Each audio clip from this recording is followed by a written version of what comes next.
Sometimes we read the Bible and don't actually catch what's right in front of our faces.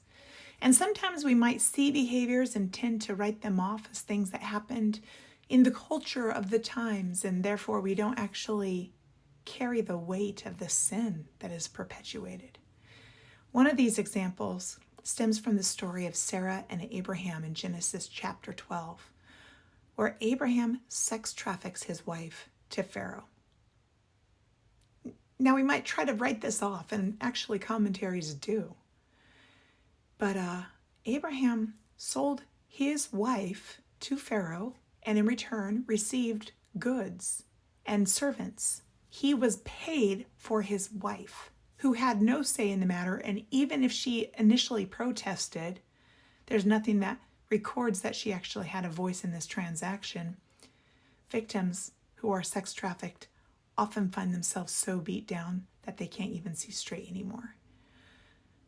This is a horrific example, and there's actually more we're going to talk about later this week. But I want you to think about what you know of Abraham.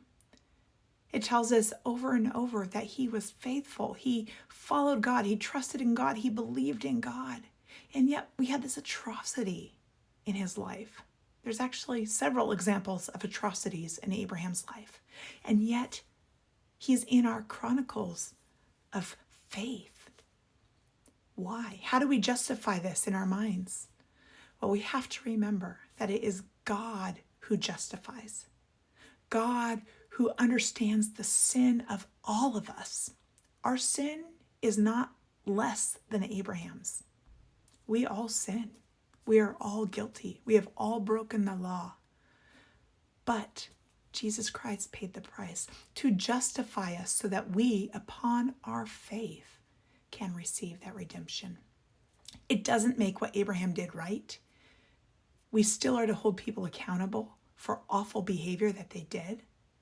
In this world today, we have that opportunity, which includes us not turning a blind eye to what is happening, but being able to speak up and speak truth and deal with what's in front of us. It can be messy. It can be uncomfortable. God justifies, but there are also consequences. My friends, it's a hard topic to grapple with, but God wants us to look at the whole of the story and not just what we want to see. I hope you'll have your eyes opened to the Bible in a different way this week, and also be more mindful of just how vast God's grace is. Blessings on you today.